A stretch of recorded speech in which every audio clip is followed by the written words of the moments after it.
Hi guys, so today is our next instalment of your Do More in Your 164. We're back on to talk about relationships today. And what I'm going to do is I'm going to break it down into two videos. I'm going to do the Do More in Your 164, and then I'm also going to share the story in a separate video. So it's chunk it a little bit rather than one big lengthy video. Well, you'll get two lengthy videos instead. so, but no, to talk about relationships and connections and how important that is for us. And, we really need and we really benefit from having kind of healthy relationships and connections really with other people. It's one of the higher level needs of human beings for happiness is to have some strong connections. In fact, quote from the Dalai Lama first to start off with. He says, "We humans are social beings. We come into the world as a result of others' activities. We survive here in dependence on others. Whether we like it or not, there is hardly a moment of our lives when we do not benefit from others' activities. For this reason, it's hardly surprising that most of our happiness arises in the context of our relationship with others." So that was the Dalai Lama. Now, at the moment, guys, it might be more challenging to maintain some connections and some relationships with people. It may be the stresses and the pressures that are being put on your close relationships and not having that release. It may be the distance in terms of other relationships, not being able to have that same level of contact and connection. But we have to strive, guys, to maintain and nurture them as much as we can. And so I'm going to share with you 5 tips from the Mental Health Foundation, which was 5 tips for nurturing healthy relationships. And I want you to remember that although we might not be able to do things in the same way, the same as our exercise, doesn't mean it has to be worse, okay? Different doesn't necessarily mean worse. In fact, in some ways, it can mean better, okay?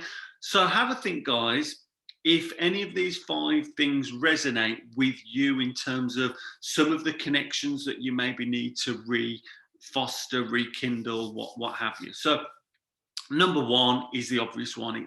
It's to give time, okay? And it's to make sure that you give kind of unadulterated time, if you like, undistracted time, when you're having that connection, that interaction with someone, you are giving that gift of time, but also appreciate the fact that someone is giving you the gift of their time as well. That's really important to appreciate the preciousness of time, and to really make the most of it when we're in that place. Which means number 2, be present. And being present means switching off from phones and technology and all that sort of stuff, but also switching off from whatever's going on with us, stresses, etc. So in the development of our brains, the most ancient part of our brain is what we call the reptilian brain. Now, the reptilian brain is based upon basic survival needs, food, shelter, safety.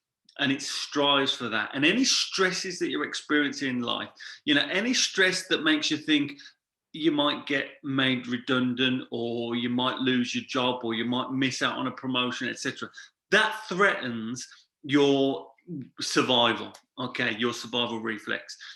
It's not true. We know that sadly, unfortunately, people have been made redundant, etc., but bounce back and find jobs sometimes even better, etc., etc. It's not the end of the world in the same way that a reptile not having a safe shelter could be the end of the world. But that's the problem. We live in that reptilian brain, so we're not present. So the human brain, the human part of the brain is all about connection and things like memory and empathy and all that sort of stuff. We can't access that when because our very survival is so important. That's where we are. And you'll notice this if you find yourself kind of not absorbing information, for example, from a conversation, from an interaction, often that's because maybe you've not switched off from the reptilian brain. So, strive, guys, to be present in your connections by switching off and trying to kind of leave work at work, etc., etc.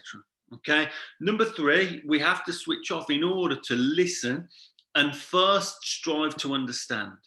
So instead of striving to be right and for you to be understood, strive to understand the other person first. And there's a lot of this at the moment with, COVID denials and, how dare I even talk about Trump and all that sort of conspiracy stuff, but even just differences of opinion on, lockdowns, masks, homeschooling, etc., etc. And we've just got this massive melting pot now.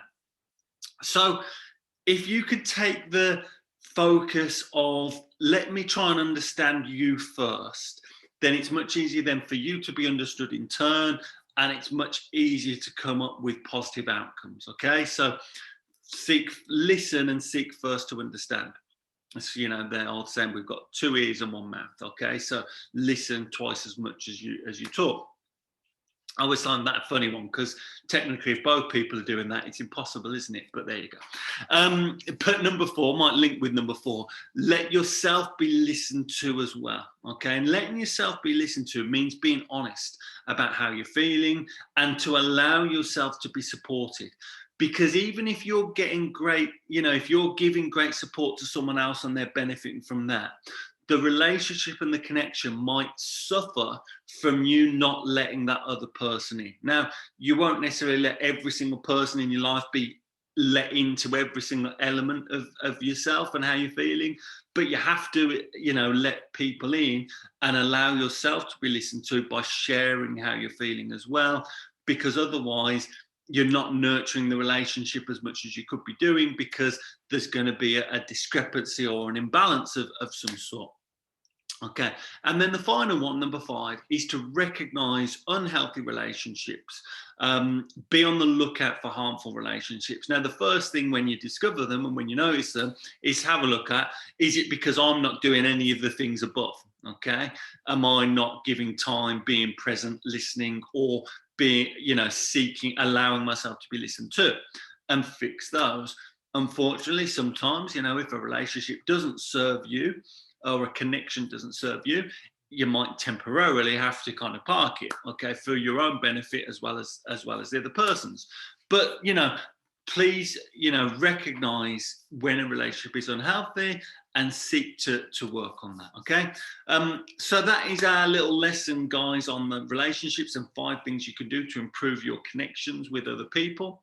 I'm going to tell the little story in the comments about a parable about habits, because that might relate to relationships, because we define a habit as, an automatic reaction, and it links in with what we talked about the other day. If you do the same thing you've always done, you'll get the same thing you've always got. So if we don't change our automatic kind of habits about how we connect with people and how we interact with people, then we may continue to have a less than optimal kind of connection with those people. So if you'd like to listen to that story, then listen to that in the comments.